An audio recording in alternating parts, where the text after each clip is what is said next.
very shortly. We are live now. G'day, everyone.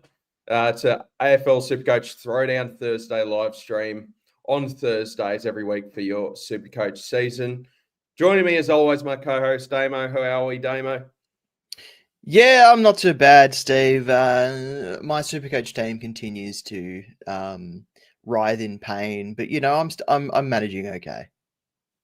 That's the main thing, mate. And for my season, having an enjoyable season to say the least. But last month we've sort of plateaued around that 750 to 1.1k mark, and just trying to think of the next move forward to what suits my side. So there's plenty of there's not as many talking points as what there would be usually for Throwdown Thursdays, but we will talk about a few things, a few relevant things. So we'll give our round 11 summary for our teams to start off with. Got on the hot seat once again. Mid-season draft, I think that's pretty relevant to talk about today. Cash gen problems. We need help. Round 12 trading philosophy. Do we trade? Do we not trade? First week of the buys. Zach Reed's unfortunate hamstring strain, which will rule him out for 4 to 6 weeks. What do we think of him? Ryan Marich and Harry Sheasel, we'll discuss about those players as well. Trading dead rookies and CVC options. So, hope you're going well, Yaron. Thank you for tuning in. We really do appreciate all the support that everyone that jumps on Thursday mornings, afternoons, that type of thing. So we do appreciate all the love, support, and comments. And before we get stuck into things, we'll talk about our round 11 summary for our teams. Damo, you can if you like. You don't want to. You don't want to. I'll just say I got a really good captaincy score from Zach Merritt, and if I didn't go for him, I would have been in a world of pain by going for anyone else. So at least I nailed my captain's score. Yeah, I felt in a similar boat with Nick Martin. I feel like he just saved my week from it being terrible. So, yeah, we scored 2,287. I did expect a poorer round due to me holding Horn Francis and McRae, which is what I've landed on. So, kept a hold of those guys. So, 2 primos down. Had to field Tom Gross with a beautiful 8 and Matt Carroll as well. Not ideal, but we can come through with it and hopefully have a strong second half of the season. I think we are very close. After this round, we'll be at the halfway point of the season. How do you feel towards the second half of the season for your SuperCoach side? What are you thinking? Do you just feel like maybe a couple of pods to leapfrog your way back into a strong second half of the season, or what are you thinking, Damo?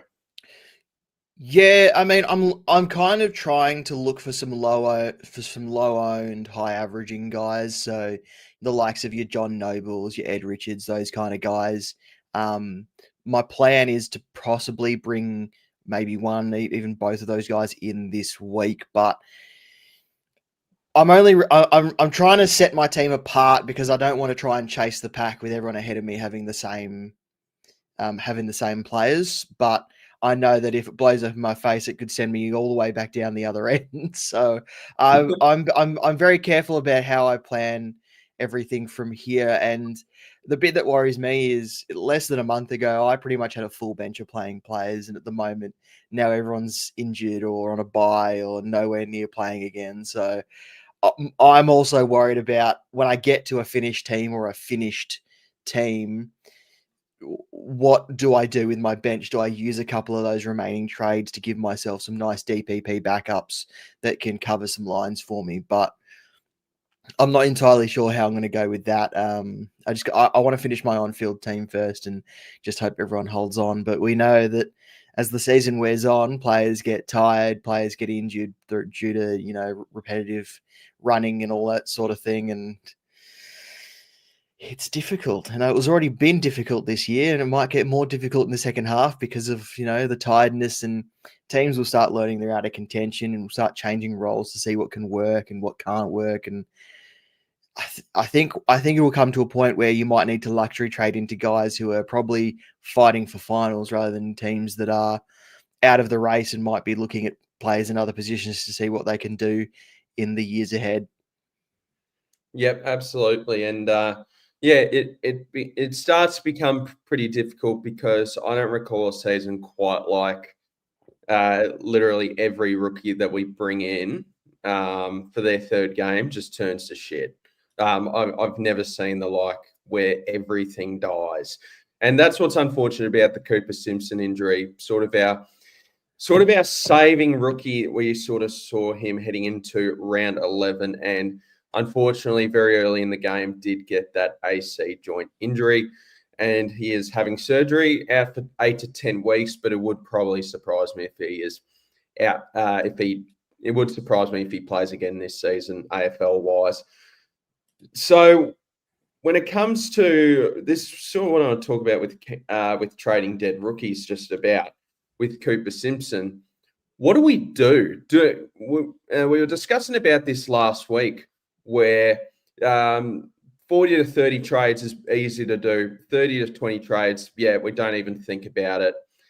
Once we head into that mid-teens period of trades left, that 17 to 13 range, where you start to think, oh crap, we're running low fairly quickly. And sort of the question is, do you want to use one of those valuable trades left just to make 20K to a Campbell Gray using Cooper Simpson? Is that something we really want to do? Is that worth a trade? How do you sit on that? It depends what the trade's going to do in the end for you. If the trade's going to give you, if not doing the trade means you get a 0 on field and you only have 22 scores out of 23, if it's a best 22 round, then I think you probably need to do the trade regardless, just to give yourself a bit of a cushion for the round. But if it's just shuffling deck chairs on your bench, then maybe the trade can wait for someone coming along that looks out of this world, Lawson Humphreys style. Like I can't see a rookie coming through at the moment. Even Campbell Grade probably doesn't even sit in the category of someone who I think is a must-have, must downgrade, must get cash generator. But then, how else do you do your trades? Because you need to go one up, one down to get to the guys you're looking at. And if Callum Mills wasn't suspended this week, would you go for him a week early? Would you go for him? Because he looked fantastic in the first half against Melbourne, but then didn't really run out the game. And I don't know if that was due to a role change or due to fitness or whatever it was, but he's a guy that, at 357K, people might be looking at as their final upgrade because he's so cheap and has that potential to go hundreds. But yeah, it's going to be difficult because we've got all these rookies stranded on 160, 170K, and you're only going to make 30, 40K off downgrading them to a bottom dollar guy. And thank goodness for the mid-season draft, who are going to bring in some 99K guys. And then you might be able to get 100K off two rookies doing a double downgrade. But mid-season draft, there's only a very small amount of guys that actually are successful from the mid-season draft, as we've seen. And it means that you're pretty much gambling on whoever you pick up to get a game or to stay in the team or to have a meaningful role for the rest of the season. And just downgrading, upgrading, the whole cadence of it all, especially during the buys with 3 trades. I think we just need to not get trapped into using all 3 trades if there's not a third trade there. Yes, exactly. And I guess that easily leads into another discussion of our philosophy of trading first week of the buys, because our usual thought process is every year when we look at, as a general rule, when we look at the first week of the buys, we look at, okay, this is probably week not to trade, because whoever you bring in, they've got to buy either now or in a month's or within a month's time.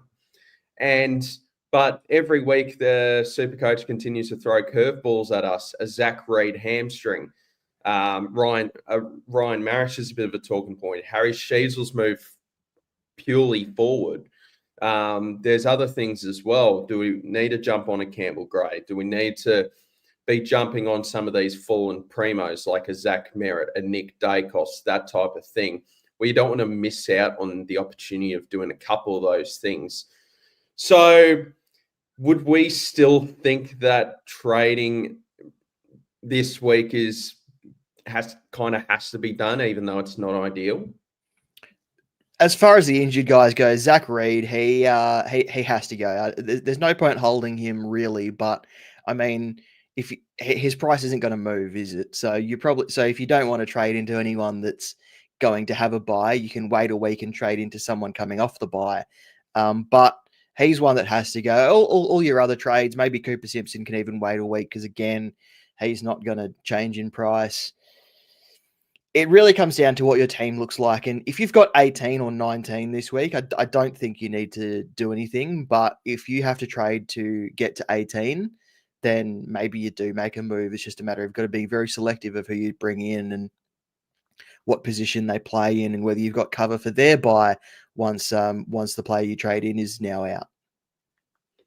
Absolutely. And there's a few situations in SuperCoach that continue to build up. Obviously, the mid-season draft being one of them. Usually at this point of the year, every year we see it as a saving grace for cash gen, because I know it looks dire, but usually some years it is just dire cash generation, and we usually see it every year as a saving grace. I don't think last year was all that relevant, the mid-season draft, from memory. This year, I think we've got a couple of guys to look at, but I don't think we can get into the mindset for this mid-season draft being a savior, because I would say there's every mid-season draft in AFL perspective, there's about one or two that in each mid-season draft that make it. And we just got to figure out a way to get those downgrades sorted. So when it comes to the mid-season draft, what are we thinking in terms of options? I know you said before the show you were looking at about 4 of them. Would you say who would you say are the main contenders? Tom McCarthy is probably the main one. He was the first picked up by West Coast. The club has already come out this morning and said they're excited about what he can do for the team this season. So wouldn't surprise me if he plays waffle this week and is straight in next week. Averaged 103 in the VFL. There's a chance he's DPP as well, defender midfielder. Tom McCarthy could quite easily be this year's Lawson Humphreys. And we'll talk about Ryan Marrick, but does Tom McCarthy take up that Ryan Marrick role now? Because that's the role that he kind of played in VFL for Richmond. So he's a guy going to come in at 99K, probably be very useful for us, even if it's just for DPP swings. But he's a guy to keep an eye on there. I love Michael Selwood that came. Michael Selwood. I know it's an M Selwood. Comes out of the Waffle, played for Peel, so played for the Dockers affiliate. So I watched him quite closely. He's a running halfback, can play on the wing. Notably, only got drafted on a 6-month contract. And we know that Bevo loves a mid-season draft pick. The likes of Caleb Poulter, Lockie Bramble, Anthony Scott, those guys, they pretty much played as soon as they were on the list. So I'm keeping him on my radar as well. Averaged 126 in the Waffle. Manny Liddy. Now, this is one who is much older than most of the draftees that got picked up. He's 25, almost 26, and he's an in and under mid for Central Districts. I see this as, I don't know if this is someone who's going to play straight away, but I see him as insurance for Rosie continuing his halfback role. There was talk that Port Adelaide were worried about having Rosie out of the midfield means that there's something lacking in that midfield now. So this guy being picked up at 26, does he actually come in and play now? 125 average in the Sandful. He could become Supercoach relevant if Ken or Josh, who knows, give him a chance in the latter part of the season, just to see what they have on their list, just to see what they have going forward. And the last guy that I'm keeping an eye on is Lachlan Blackiston from East Fremantle. He's a ruck forward, averaged 82 this season so far. He's been mainly a ruckman, but he kind of reminds me of your mobile types like a Luke Jackson, Rowan Marshall, Brodie Grundy, those types of ruckmen. So I think he's a big chance to come into that Essendon side, especially considering what's going on with their injury list at the moment as well. Yeah, absolutely. And so there's a few options out there. And I think the one we're mainly confident in is Tom McCarthy. So he'll be playing Waffle this week for the Eagles, and you expect him to jump in straight away for West Coast. All respect to Mini McQualter, he's given us a lot of love with the West Coast rookies, even though they haven't exactly been perfect when it comes to when they come in, when they come out. Roll. Hang on, I think my dad's here. Can I'll leave you for some questions if that's all right, while I sort that out. Yep, I can't click on them to bring them up, but I'll read them out from the side. Yeah, that's you fine. can read them out. Yep.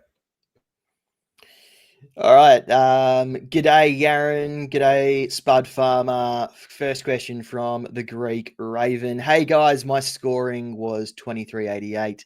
Thanks to Vice Captain Merritt in bringing in Jackson. Hope that pays off for the long run this week. Hawley, Sheasel, trainer for Holmes, Stewart, and Gray. I like it. I do hope that Luke Jackson pays off for you. I'm not sure what's going to happen with Sean Darcy. I know they're talking about bringing him in this week potentially to combat Jared Witts. But I think Jackson's going to be a good one for the rest of the season. I think they're pretty set on him being number one from now. But yeah, Hawley, Sheasel, and Trainer out for Holmes, Stewart, and Gray. Sheasel's just getting moved around on the magnet board way too much for my liking. His scoring is not doing well unless he's behind the ball, and they just don't want to keep him there. So Holmes, Stewart, Gray coming in, excellent. Set you up for the run home. But does it affect your buys at all? That's the only question I have. And I see you've added here that it will leave you 240K for next week, so you can go shopping. You can go shopping with that amount of money. Next question comes from Spud Farmer. Is Ash a good pod if you are looking to get ahead of the others, just to who are just too expensive, given the other options ranked about 690? I like Lockie Ash. They seem to want to keep him there. They moved Whitfield around last round, so Lockie Ash appears to have that role now, and who knows what's going to happen with Whitfield. Whitfield saved his score a little bit by moving back to his old role, but Lockie Ash has been really good, so I like him as a pod.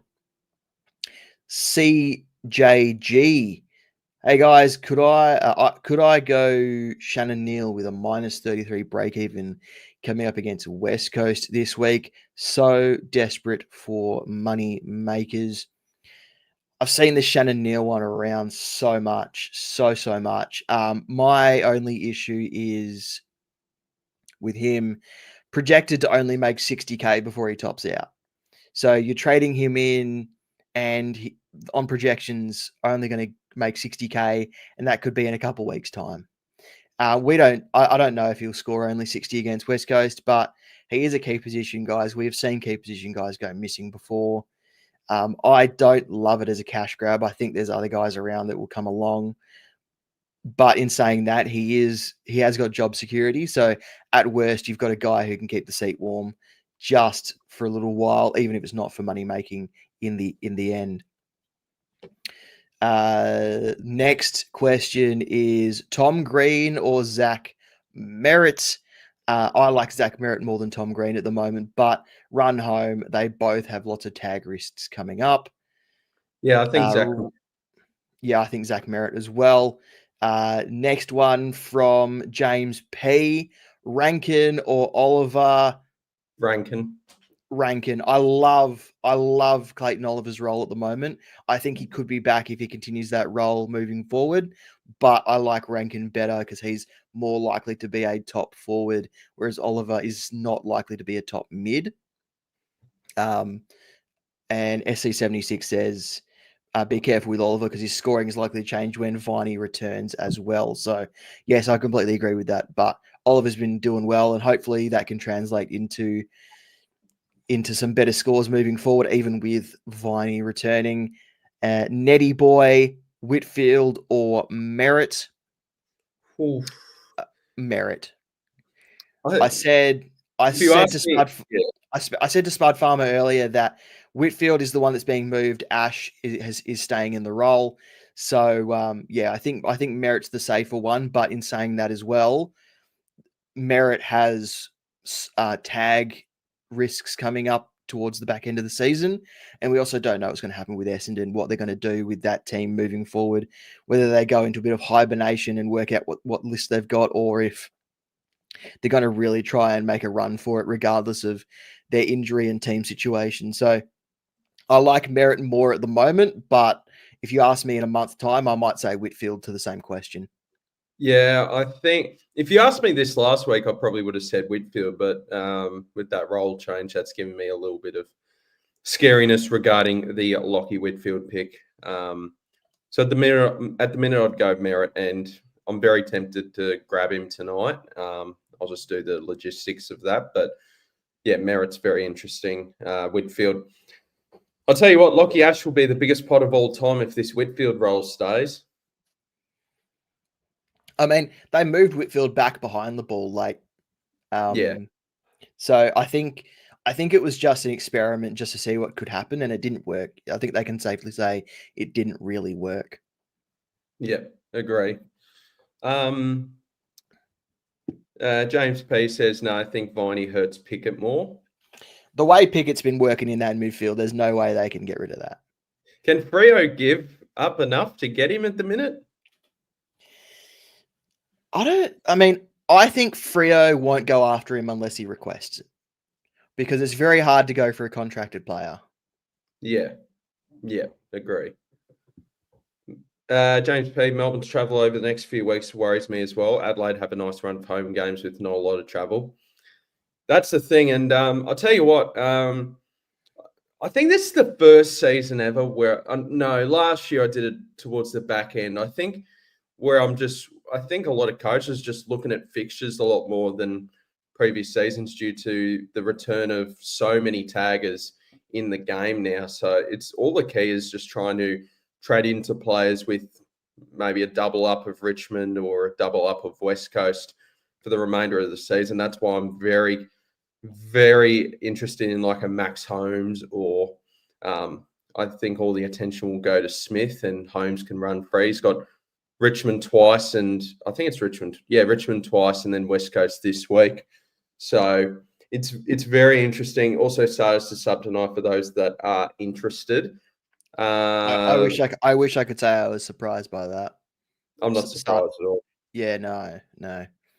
He's been the biggest fizzer of rookies this year, hasn't he? Of just unexpected drops and return for one game. Yeah. I mean, there's a bunch of these guys out there that tear it up in their state league, but then come in and don't get the opportunity that they should. You know, like we're talking about Sardis at Essendon. I guess you could say the same about Will Brodie at the Dockers, or even Neil Erasmus had to fight his way in and didn't really get in until there was an injury. You've got Sid Draper at Adelaide. When he comes in, he's only the sub. Yeah, legit. Has he played a full game? I don't know if he's played a full game yet. No. Even like Port Adelaide, they bring in Will Lorenz for one game and then drop him. They bring in Hugh Jackson and then only play him as the sub, and I don't think he's going to stick around. So, and these guys have been doing awesome in the Sandful. So, there's a lot of these guys that are trying to come into midfields that are pretty set up, but like another team would love Sardis, another team would love Sid Draper, it's just the situation that they're in, unfortunately. Yeah, very much so. Spud Farm at 25. Get Bont next week or go value to be able to get 23rd primo by round 14, 15. Go value for me. Yeah, value. I'll tell you I what. mean, Yeah. You don't have to go for Bont. You can go for Zach Butters. Yeah, and he's going to be what's he being projected? 570? 550. Okay, yeah, we're eyeing up that. Yeah, I only scored 100 against Freo, so in a couple of weeks he'll be 550. Beautiful, beautiful. Cherry ripe for the picking then. And hopefully Port just don't rest him towards the end when their season's cooked, but that's all right. Yeah, it's funny how we're eyeing up some of these guys, but I don't think we're going to be able to fit all of them in, just with the lack of generation of cash. And we're interested to see how that goes. Yeah, sorry, but I've heard Butters off to the Dogs, but certainly not confirmed. Yeah, I think if he is to go, I think it is to the Dogs.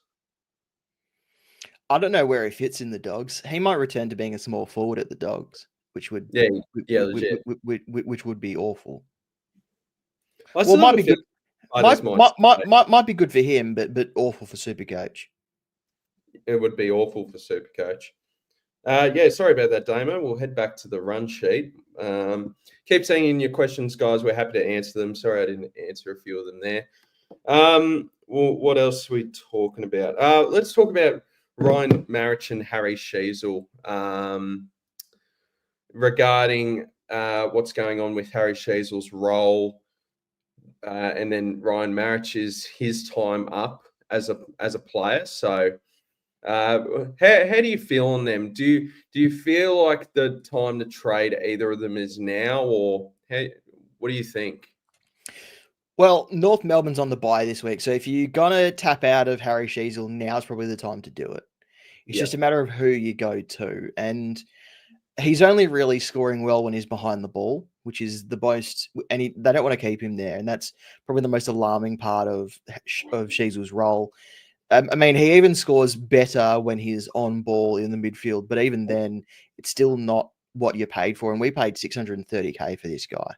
Yeah, at the beginning of the year, like if he's not going to be a halfback, then I just think the scoring is too diminished for people to hold on to him. But there's always the potential, and if you've got other issues, I don't see him as the major problem. But I also understand the frustration with him, and I think Sheasel you could possibly hold on to, but Ryan Marich his role against Adelaide was so different to what he had in the month before that it's a worry that he might have a change of role moving forward, especially with the drafting of Tom McCarthy, who can slide into the role that he was playing.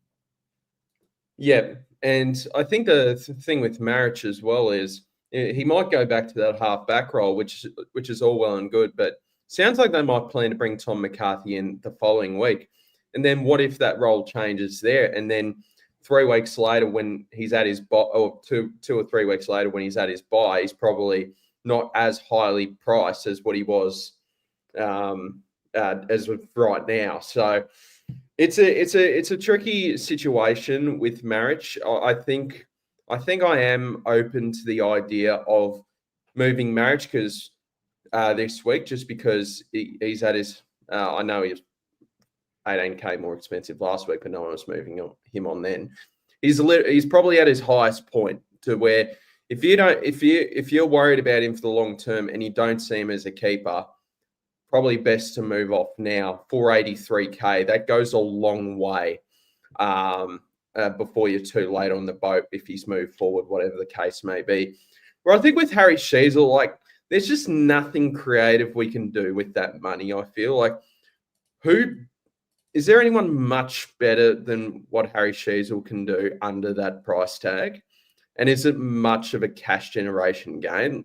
Like, unless you do maybe a Sheasel to Jai Caldwell, you get 90K, better role. I don't know.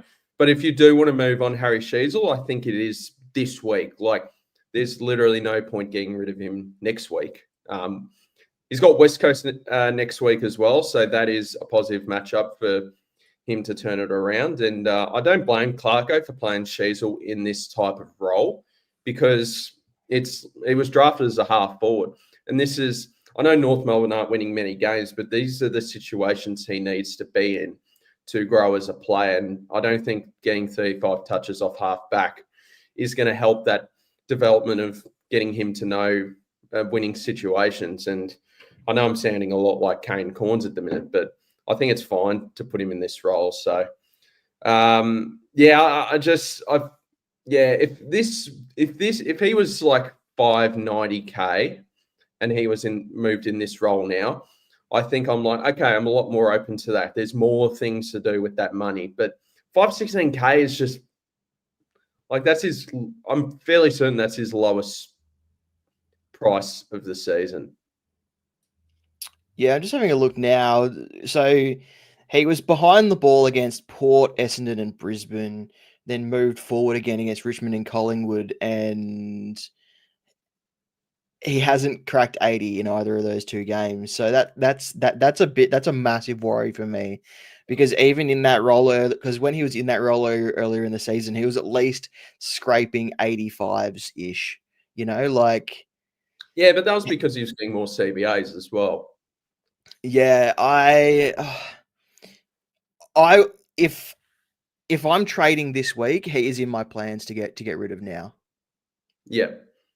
Yeah, if you're looking to trade Sheasel, now's the time to do it. There's no point doing it in a few weeks' time. We'll get to a few more of these questions. Spud Farmer 25. Why would dogs need butters? Well, that's the thing. Like, They don't. They're a well-oiled machine in the midfield. Like, they don't, but they got money and picks, and Butters is a good player, so why not go and get him? Yeah, exactly. Like, not many mids are better than him.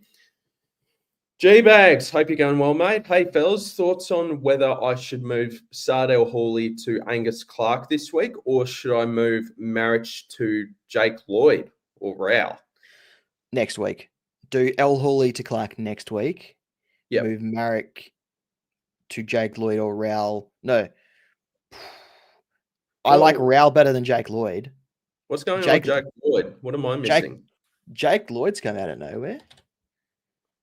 Yeah, 406K. Is there anything He's gone 9. Yeah, Jake Lloyd's not having a great season. I wouldn't go Jake Lloyd. I would Marich to Rao is okay, but I don't know about El Hawley to Clark yet. I think he's going to be in that Essendon side for a while. I just wouldn't go there yet. Yeah. I still reckon even in bye periods, still going through the philosophy of jumping on players the third game. Like, we've just seen how bad rookies can get in their second game, third game. So just hold on to your horses with that Sardell Hawley trade. But I think Marich to Rao's fine. Global, g'day, you legends. Hope you're doing well, mate. Global, absolute legend of the channel. James P, thoughts on Travalia as a trade in this week? I don't trust Ross Lyon. Did he have a spike score? What is he? 180K. Geez, already gone back down to 180K. 30 break even. No. Nah. See how he goes this week against Melbourne. He might spike. And then him at 200 becomes interesting. Jackson Curtis, hope you're doing well, mate. Pick one. Catch isn't an option.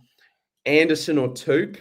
Anderson role is better, however, can be the tag option. Touk's role isn't good, but is way less of a roller coaster. I'm stuck. Still Noah Anderson for me. Yeah, I'd go Anderson. Even tagged, he still puts together a 95 most times. Yeah, I think from memory, I have a lot better memory with players that I own, but I'm fairly certain Noah Anderson's floor has risen this. Yeah, he's been super consistent this year.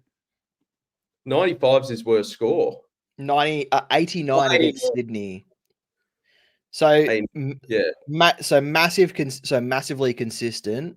Seems to be good for a score between 105 and 115 most weeks, with some spike scores in there as well. I don't know what happened against the Bulldogs at TIO, but he was probably tagged against Sydney, and if 89 is going to be the floor, that's not too bad. Well, Dogs are the toughest midfield matchup at the minute, so that's probably why as well. So I think, I'd go Noah Anderson. I think Turk's cool, but it's like getting vanilla ice cream with no sprinkles at an ice cream shop. It's just, we love Turk, but we like to have a bit of spice in our life. All right. I don't know why, but the way you were like, Turk's cool, but I thought you were going to say something totally irrelevant to football after that sentence. Oh, no. Well, it was what, ice cream shop and football doesn't go hand in hand. G-Bags, hey, fellas, thoughts on whether I should... Oh, did I just read this? Wait. You did. You did. No, this is to Closey or Jake Lloyd. Wait, what? Yeah. Yeah, it's a different... Closey. So we said Raul, and now it's not Raul. And now it's neither. I wouldn't do any of those moves. No, I'll just do Raul, mate. Jackson Curtis. Isn't it just a clear option to sideways marriage to JHF after he drops? Yeah, potentially. Yeah. I don't know. Marriage might lose 80K by the time. He might lose 90K by the time JHF is relevant again. So Jason Horne-Francis is due to bottom out at 438K, scoring 95s. Okay. I don't know. I'd rather just pick someone else now. G-Bags, yeah, possibly, but I'd like to bring in some extra cash for Bond Butters in round 14. Butters won't break the bank for you. A lot of dubs. Put the dubs in the comment section down below. We're getting a lot of win. We do a lot of winning here, me and Damo. I actually decided to hold JHF through the buys. Yeah, holding JHF is fine. Jakota Road Legends. Good stuff. No, Jakota, you're a legend. Thanks for tuning in. Everyone here's more of a legend than what we are. Got two options I'm looking at. Reed, Stone, Hall out for Sheldrick, McAuliffe, and Gray in. Or the same scenario, but one of Sheldrick / McAuliffe would be Sinclair, but does have the bye next week. Yeah, I don't remember if we had the discussion so far on the live stream. I'm not a huge fan of bringing players the week before their bye. Like primos. Yeah, I'm not sure about that. So Zach Reed, Connor Stone, Max Hall, Clay Hall can probably be held one more week. You reckon? Oh, hang on. What's Max Hall at the moment? I don't own him, so let me have a look. He's been a great rookie. 307K. He's lost 16K. He's now got a break even of 104. Okay, yeah, jump off him now. Jump off him now to Campbell Gray. I would say that's a good one. Yeah, I think. I don't know about Sheldrick, and I don't know about McAuliffe. I'd just keep Connor Stone and pick between one of Sheldrick and McAuliffe. You could go Reed and Hall to Gray and a primo that is on the bye this week, or a primo that's definitely going to be playing, or a primo from a round that you're pretty well covered for, if you do want to do those moves. But the great thing about Zach Reed is his price isn't going to move because he's injured, so you can hold him as long as you got 18 this week. Yep. Yeah, great. Global. Who is your biggest priority to get rid of? Marich, McRae, Sam Powell-Pepper, or Zach Reed? Should I hold one of the injured fellas or get rid of the blokes who will lose cash but are playing? If you've held McRae, you may as well keep him the whole way. So biggest priority out of those four for me is probably Powell-Pepper. Yeah, if you've still got him, please move off if you can. Yeah, he was like 400K at one point. Yeah, I'd be moving off Sam Powell-Pepper and Zach Reid this week for sure. I think they're bigger priorities than Marich and McRae. Sam Powell-Pepper and Zach Reid. That should be a very handy little upgrade. Yeah. And question sort of thing to do there. You can go like Reid and Powell-Pepper to realistically a lot of premiums, or you can go value and banks that cash again for another upgrade down the line. Yeah, for sure. Marriage going back to his old role, so is he worth holding? Going back to his old role for how long though? Yeah, that's my thing. I think he'll be back this week. We saw McQualter flick that switch when Waterman got injured. If they can't find a viable replacement for what Waterman was doing, we might see Marek being swung forward. So who are West Coast options stand for? Jack Williams, Archer Reid. Let me have a look. It'd be Oscar Allen. Well, he was already he's already there. Yeah. Bailey Williams was already playing. Yeah, they're doing the two ruck as well. setup. They've got enough options. I'm just looking now. Archer Reid might come back. You'd think so. He got managed this week. Job Shanahan might get a debut. Jack Williams is around. Jack Hutchinson, maybe. Because he played that role before he got drafted. Yeah, he's been more midfield, though. Yeah. They've got plenty of options, so it's not They've got options. It's just a matter of which one they go with. Yeah. I don't know. I'm pretty tempted to move off him, because I don't know. This is just my perspective, but the idea of getting Marich was him to be a bit of a cash cow. Yeah. We saw 350K as a success, and he's had a fantastic role, done a fantastic job, but we don't want to lose sight on what his original intention was. And so, yeah, I'm fairly tempted. I also just think he's perfectly fine to hold as well. It's just something to weigh up, though. Lachlan, hope you're doing well, mate. G'day, boys. Would you trade Sheasel to Sinclair, as I am struggling more on Sheasel's buy than Sinclair's, and Sinclair's killing me as an antipod? Again, I don't know. I'm not a massive fan of trading players before they buy. And also as well, I feel like with Sinclair, we've almost missed the boat here. I don't know. I'd rather get Nas after his buy, but you might already have Nas. I mean, if he's struggling this buy, but it isn't going to struggle next buy, then I don't mind it.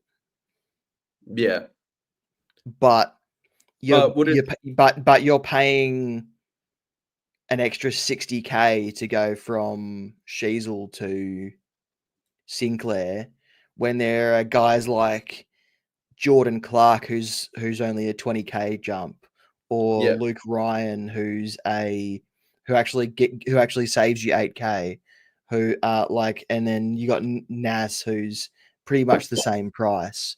So I think Sinclair might be a little. I wouldn't reach for Sinclair. I would try for someone else around the Sheasel price tag. Yeah, I wouldn't be panicking on Sinclair, because I think why he was so popular a couple of weeks ago is because of West Coast, Gold Coast, Melbourne. You got that three game stretch, and then the buy, and you just cop it. But you've missed 2 of those 3 fixtures, and then you got to include a buy involved in that with buying. I think this is probably just one to let go of. We want to look for that next guy that can do that Sinclair run, and I personally think Max Holmes is the guy who's that next guy if you don't have Sinclair. Yeah. Mm-hmm. So that's how I see it. I wouldn't be too fussed. I wouldn't be panicking. Sinclair won't go 130 all year. Dakota was Clay Hall, lads. Trying to get rid of some of the dead wood would leave me with 2 DMPs on the bench. Two DMPs. Yeah, you're looking good, actually. Round 12 buys cooked this week. Sheasel, Day, Rosie, Richards, Cherry, Daniel, and Chera, hence the Sinclair interest. Yeah, so that's back to the 2 trade options. So that's Clay Hall. So can you do like Reed and Hall to one of Sheldrick and McAuliffe and Gray? You should be able to do that, yeah. What do you think, Damo? Just because of the I'm just reading his other question again. Yeah. So Zach Reed, Connor Stone, Clay Hall for Sheldrick, McAuliffe, and Gray. I think Gray is okay to come in. Sheldrick. I think I'm not certain on Sheldrick. Yeah, I think might have missed the boat on Sheldrick. Oh, maybe not. McAuliffe I prefer over Sheldrick. Do you? I think. Oh, I didn't know he was that expensive. Jeez. What's Sheldrick price at? 237. So you save 50k. I like Sheldrick more than McAuliffe. Yeah, you save 50k for similar break even, is it? Negative 24, and I think McAuliffe's like negative 37. Sorry, negative 22. Yeah, I think for that reason, then I'd probably go Sheldrick. Yeah. There's more opportunity though for McAuliffe, though. Yeah, probably. Is there anything else we were missing here? Would you say Sheasel is the worst out of these guys missing the buy? Probably. Definitely, actually. Marriage is out for me this week to Rankin. That's perfectly fine, mate. Paris, hope you're doing well, mate. Hey, boys, 29th overall. Oh, gee. So why are we giving you advice, Paris? Yeah, no. Just follow your instinct, mate, because we don't want to be the reason you ruin your season. Gee, 29th, congratulations. I personally wouldn't go for Angus Clark early, but you're 29th. I'm not. So you go with your gut. Reed to Nakos, I really like. Trainer to Angus Clark. So does that mean he's missing Campbell Gray? Yeah, that's something to think about, isn't it? Cleary to Toby. I actually like those moves. I'd probably just do Campbell Gray instead of Clark, but yeah. What are we meant to say? Mate, yeah, just keep doing what you think, and I actually do like those trades. Yaron, the Cats crazy soft fixture. Holmes is almost a must-have. Yeah, I'd love to get Max Holmes. I don't know if I'm going to be able to, but we'll give it a crack. Yeah, I think Max Holmes I really like. Do you think he can do one? I reckon he can do 105 for the rest of the year. I would go higher, but his roller coaster type is just lower. I would say 105 for the rest of the year. Yeah.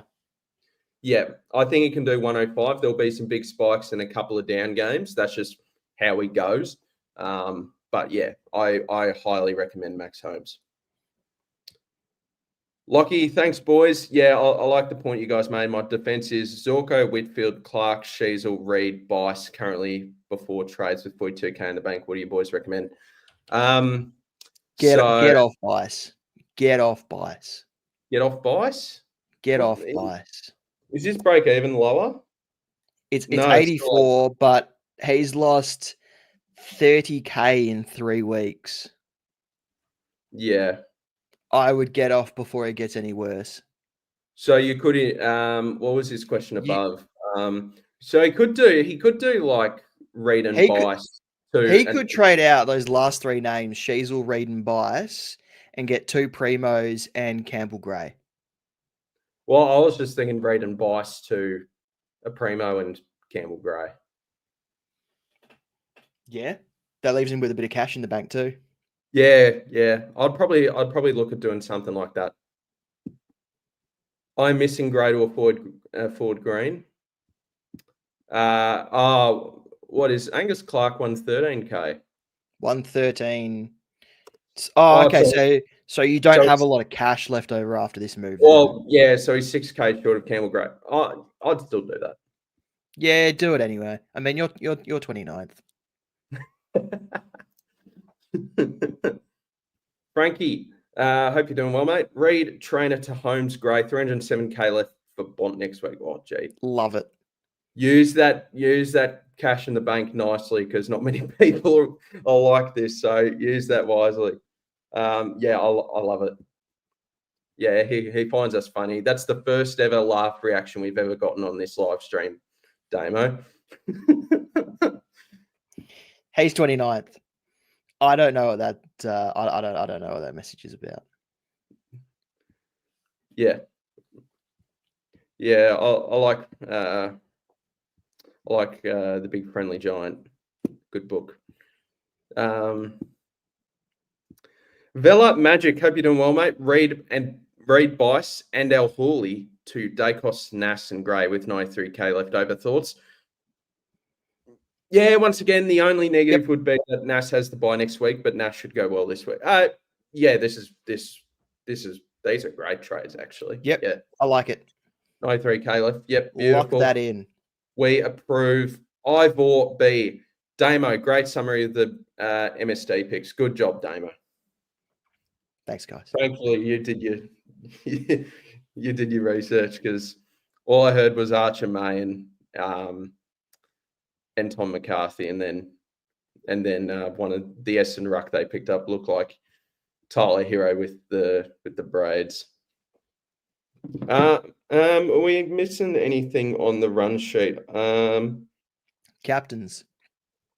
And on the hot seat. So we'll do on the hot seat, we'll do C/BC options. We'll answer a few more questions, and I think they'll do us. So on the hot seat, who are you putting under a bit of pressure this week, Damo? On my hot seat is Shea Bolton. Shea Bolton. I brought him in last week and he returned to 73 for me. I need much better than that from someone I am hoping can be a premium for me at the end, towards the end of the year.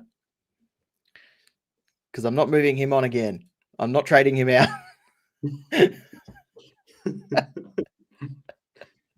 Good. On the hot seat for me is Tom Green. I'm going to need a 110 plus, brother. Brought you in purely for fixture. I'm going to need a 110, son. Hit targets, get the job done, mate. Love your work, Tommy Green. And then a captain, vice captain choices. So I think there's some good options this week. And now with the bye rounds, we can sort of VC anyone we like before the last game. So, and now there's no clash with the Sunday games, the 3:20 game, Melbourne St Kilda, and the 7:20 West Coast Geelong game. I'm currently looking at VC Gawn into Bailey Smith if I see that he's on the flight. Yeah, I like that duo, but I really like if Bailey Smith is out this week, there will be teams with like 15 players this round. Which is why another reason I don't think you need to panic. Trying to use one of your valuable trades to force yourself to 18 or 19 options. A lot of people are going to struggle this week, so I think this is probably going to end up being the worst buy. Do we reckon? I think so. Yeah. And I think the last buy might be a bit of a struggle because of how we load our primos. But the last buy will be easy to overcome because you're trading in guys coming off the buys. So that buy should sort itself out by the end if your plan if your planning is if your planning is okay. Yeah, exactly. And if Bailey Smith doesn't play, if people grab Max Holmes, I really like him there. I don't mind Nick Dacos, given the poor form Hawks mids are in currently. We'll see if Finn McGuinness gets named, but yeah, Nick Dacos I think is very interesting. Andy Brayshaw, Caleb Saronga, like Gold Coast can leak two midfielders. So an interesting one for Lockie Neal against Essendon tonight. Yes. In two of his last 3 games, he's gone 166 and 198 against the Bombers. Yeah, so that if you want to have a relaxing weekend, I think whack the VC on Lockie Neal tonight and have a good time. I also think same thing can be said for Dane Zorko. Yep. Yeah. I think you can even include like Josh Dunkley, Hugh McCluggage. Yeah. We know Brisbane don't necessarily tag. Could Zach Merritt still go well tonight? Last 3 games against Brisbane, he's gone 135, 95, 117. So doesn't fill me with confidence going for Zach Merritt. Yeah, it's always tough down at the Gabba. Are there any Sydney Adelaide? Are there anything that stands out there? Look, a VC on Isaac Rankin would be very risky, but it would be fun to see if it could pay off. Yep, agree. Obviously, during the bye rounds, it's key to nail these captain, vice captains, because that really separates us from the rest. If we can nail it, I think like Noah Anderson, I think can go well this week against your boys potentially. Dockers don't give up a lot in the midfield either. I think Freo have a harder midfield matchup usually. Dockers leak to halfbacks though. So John Noble as a VC option, yeah, potentially. Yeah. I think I've got him. I think I've got him as vice captain in one of my draft leagues. So shout out to SuperCoach Edge Keeper League. I was very tempted last year to drop John Noble when he was at the Pies, and now he's gone to the Suns. That's been very handy. So I'll take that. Lockie Whitfield, if he goes back into that role, like surely he's a very good option as well. And then Max Scorn, of course. I think there's going to be a lot of big scores on Sunday. You look at Max Scorn, Wanganeen Miller, Sinclair, Oliver should be able to do well again. Petrarca, yes. So few options. Hopefully, Rowan Marshall doesn't. We could see some quite big scores in all of these games, to be completely honest. Yeah, I would say the least leaky because of the lack of SuperCoach options would be Collingwood Hawthorn. Yeah, I still think there's going to be a massive score coming out of there somewhere. Yeah. We've seen Lloyd Meek give up a lot of points to his opponent. So yeah, Darcy Cameron is the one I'd keep an eye on in that game. Yeah, for sure. So what are you doing this week? My VC is on Lockie Neal and my C is on Bailey Smith. Yep, nice. Yep. And if I don't see Bailey Smith on that flight, I'll vice captain Brayshaw and captain Gawn. If Bailey Smith isn't on that flight, my captaincy will probably move to Brayshaw. Yep, nice. All right, hope that's helped you guys. We'll get to some questions and pardon me. And I think we will wrap this up. Bit of a shorter one. There just isn't as much to talk about, but we really appreciate everyone jumping on. Matthew, how's it going, guys? Hope you're going well, mate. Yeah, going well. Thanks, Matt. Yeah, we're doing well. Lachlan, as an Essendon fan, I don't trust Brad Scott. He dropped Sard when he was only run and gun dangerous player for a couple of games and subbed him, then dropped him. So don't bother getting Clark gets dropped. Yeah, it's hard to get a good read on these Essendon rookies. Brad Scott has been nice giving us a lot of rookies, but I feel like some of it. But then he drops them like 3 weeks later. Yeah. So he's been a bit annoying as well. So yeah, keep that in mind for Clark. Jono, hope you're doing well, mate. By selling my last rookies, Ashcroft, Lindsay, and even Flynn, I can get to up to 21 premiums total, but all my other rookies are pretty dead. 200k or less. Seems like a lot of people are saying. Yeah, you're not the only one there, mate. So I think it'll take a fair while to finish our sides. So you're not the only one there. I think we just hope that Tom McCarthy can be a really good rookie, and you can do 100. You could get 100k by going Connor Stone down to a Tom McCarthy. So it'll be interesting to see how that goes. DJ Gardner Holmes, a report came out on Instagram about 10 minutes ago that Baz was on track. That's good. We hope that we're begging that he plays, because this could be a monstrous score. Paris, Tom Stewart thoughts. Yeah, we haven't talked about him. Guy's wrapped up like an Egyptian mummy when he takes the field. Well, you said that there was the rumor that he might not even play.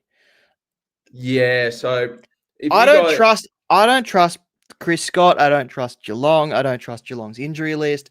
I don't trust the injury list that they even put out, because apparently they don't even know that they put out an injury list. So who knows if they know even the names that they put out each week. As good as he looks at 423k, I'm not going to go there, but I can understand that is great value. And if he does get back to his best, people will be laughing. Exactly, but we can't have high expectations. I guess if he plays this weekend, there's a West Coast matchup, 2 more Richmond matchups. It's a really good run home for Geelong. Then I think 423k for Tom Stewart. I sort of see it as like my moves this year have been regarding like starting team mindset. Would you pay 423k for Tom Stewart with that sort of run? And you would. So I'm kind of so if you guys watch Pig Mentality's captain options for the week, he did say that he heard a murmur that he might not play. So we'll hear more about it in due course, but hopefully that isn't true. I like Tom Stewart, though. I'm very tempted by him if he gets up. Another one we haven't talked about yet, Jai Caldwell. Does he average 100? I think there's every chance he does. I'm not sure. Not sure? I'm not sure. I haven't looked into him enough. He's not been on my radar. He's not anyone I'm really thinking about. I just had a quick look at him then. Nothing stands out to me that is jumping off the page. Not big into him? No. I don't mind him as the second banana in Essendon's midfield. So he's tempting for me. I might go there if Stewart's no good. Ash or Nazai Wanganeen Miller last spot in defence. Nas. Yep. I think Ash might go better, but I'd go Nas and save her nearly 100k. Jasp Nello, hope you're doing well, mate.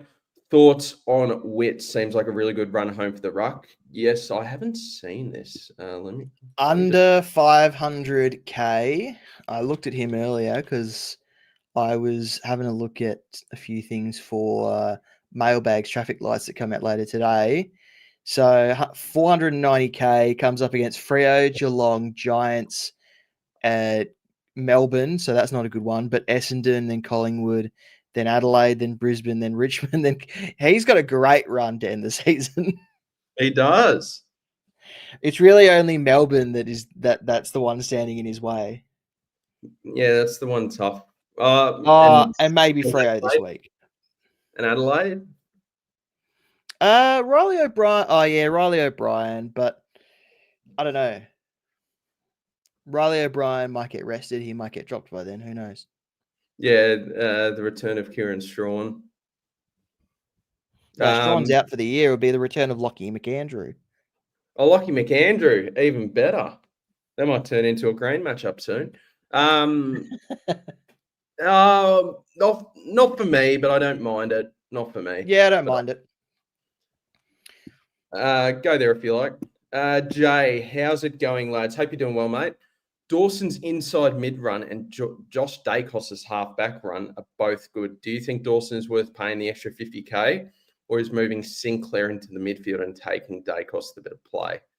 I like Dawson more than Dacos. I agree. It's a good run for Josh Dacos, but I haven't been sold yet from what I've seen. I think there's a little bit of sharing going on with Dan Houston as well, which has definitely affected Dan Houston. God, he's going to be cheap next year. Yeah, I think it's worth paying the extra 50K for Dawson, mate. Alex, thoughts on Turk as a pod? Don't mind him, but as I said, he's not the most exciting, but I don't mind Tuke Miller. And thoughts on Keeler as a rook for this week? What's he doing? Well, I've heard a little bit about him. Break even of 1 at 138K, just as a forward. They're giving him a bit of a run. Nah, I don't think so. I don't trust Ross Lyon. Yeah. You'll just hear that with every St Kilda rookie with Damo. Yeah, I don't think so, no. Jasmine, cheers, lads. Also worth doing Shees to Nass. Missed if you said anything about Shees. Well, if you want to move on Sheasel, you got to do it now. But I don't know, you're trading him to a player that's got the bye next week, so it's like, I don't know. If you really want to move on Sheasel and you don't want to miss out on Nass, then I guess that's fine. DJ Gardner Holmes, who are your 3 must-haves for the rest of the year? Must-haves for the rest of the year. I think Holmes. Yep. Cherry. Yep. And Gorn.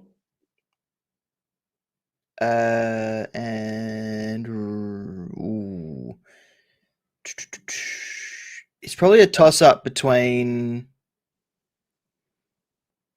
Are we talking about players that aren't highly owned? Because yeah, my answer would be Baz. Because Bailey Smith is probably my 3rd one, but he's in 77% of teams. So people probably have him. But Cherry and Holmes is probably my top 2 easily.